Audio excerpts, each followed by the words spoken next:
자, 2강 시작하겠습니다.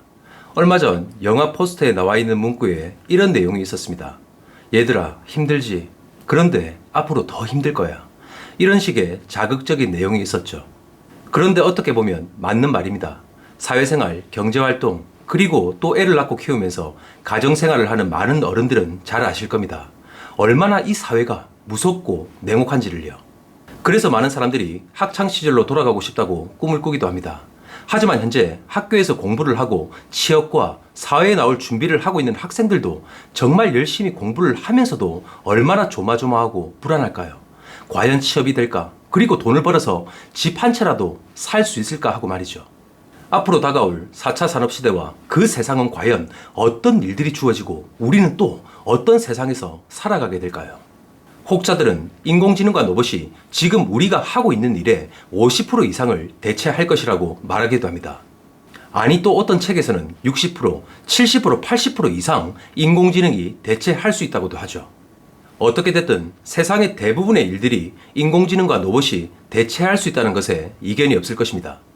자, 여러분들이 지금 배우는 학문과 공부가 다가올 4차 산업이라는 시대에서 정말 필요로 하고 과연 살아남을 수 있을까요? 현재 코로나 시대, 그리고 다가올 4차 산업 시대를 맞아 정말 불안하고 초조한 분들도 많을 것입니다. 자, 그런데 코로나가 잠잠해지고 이제 다가올 위드 코로나 시대가 되면 다시 사람들의 일자리가 늘어나고 회사에서 많은 직원들을 채용할까요? 현실은 그렇게 되지 않을 가능성이 정말 많다는 것입니다. 코로나가 발생하고 우리는 그 시대를 2년 가까이 살아가고 있습니다.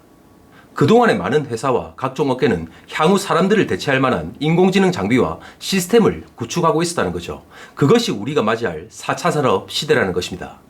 요즘의 학생들은 예전 어른들보다 더 좋은 교육과 더 좋은 대학을 나왔음에도 불구하고 일자리가 줄어들어 제대로 된 하나의 일자리도 찾기가 힘든 세상이죠. 그렇게 불안한 세상이다 보니까 너도 나도 자신이 지금까지 배운 전공과 적성과는 아무 상관없이 서로 공무원 한 자리를 차지하기 위해서 눈에 불을 켜고 달려들고 있는 실정입니다. 하지만 공무원 월급을 평생 모아도 수도권에 집 한 채를 가지기도 힘든 것이 우리가 살고 있는 이 사회의 현실입니다. 하지만 막상 사회에 나와서 경제 활동을 하게 되면 자신의 전공과는 아무 상관도 없는 일을 하는 경우가 정말 많습니다.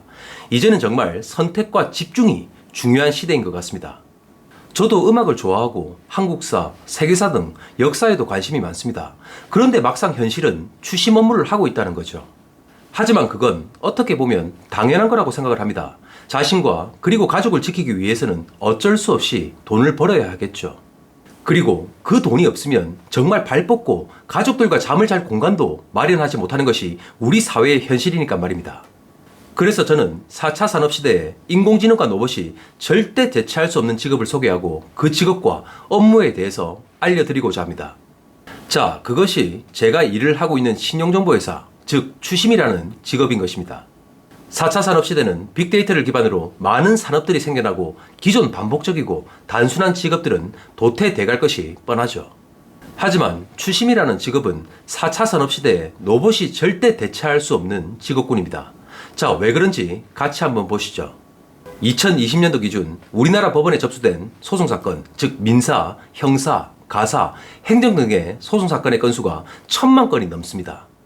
그런데 많은 분들이 채권 채무 관계가 있다고 하더라도 소송까지는 하지 않고 그냥 가지고 있는 사건들이 훨씬 더 많다는 거죠. 그렇게 되면 한 해 최소 2000만 건 이상의 채권 채무 관련 건들이 계속적으로 생겨난다는 겁니다. 정말 우리가 사는 이 사회에는 어마어마할 정도의 분쟁들이 있습니다. 그리고 자신의 돈과 권리를 찾기 위해서 지금도 뛰어다니고 있는 사람들이 많다는 거죠. 하지만 인터넷을 찾아보면 법률 절차와 법률 지식에 대해서만 나와 있을 뿐 채무자에게 돈을 직접 회수하는 실질적인 추심 절차는 단 한 군데에서도 찾아볼 수가 없습니다. 자, 그러면 왜 그런 것일까요? 이런 엄청난 시장이 있는데도 불구하고 왜 실질적인 돈을 받는 절차, 즉 추심의 방법은 없는 것일까요?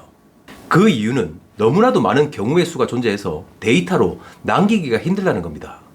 자, 반대로 말하면 수많은 법률 지식만을 가지고 상대방에게 돈을 받는 추심은 절대 성공할 수 없다는 것입니다.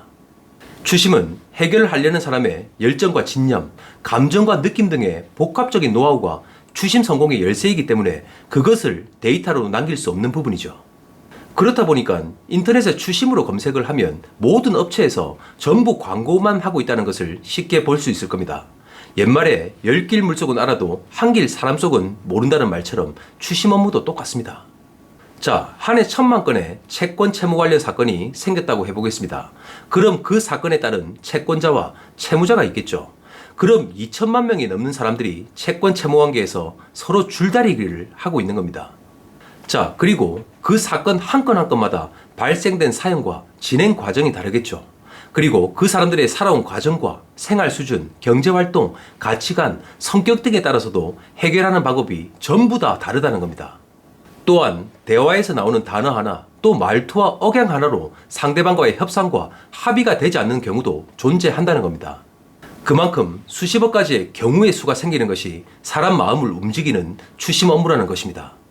그렇기 때문에 온라인상 어디에도 데이터가 없고 그 빅데이터를 기반으로 4차 산업을 열어가는 시대에 추심 업무는 절대 인공지능이 대체할 수 없는 직업인 것입니다.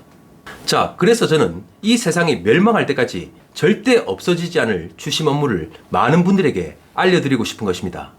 그래서 많은 분들에게 직업 선택의 폭을 넓혀드리고 또한 자신의 인생에 최소한 사기를 당하거나 자신의 권리를 찾지 못해서 생기는 인생의 변수와 장애물을 꼭 제거해드리고 싶습니다. 자, 그렇기 때문에 추심이라는 업무는 자신의 꿈꾸는 삶을 살아가는 발판이 되고 정말 유용한 학문이 될 것입니다. 자, 상강에서 뵙겠습니다.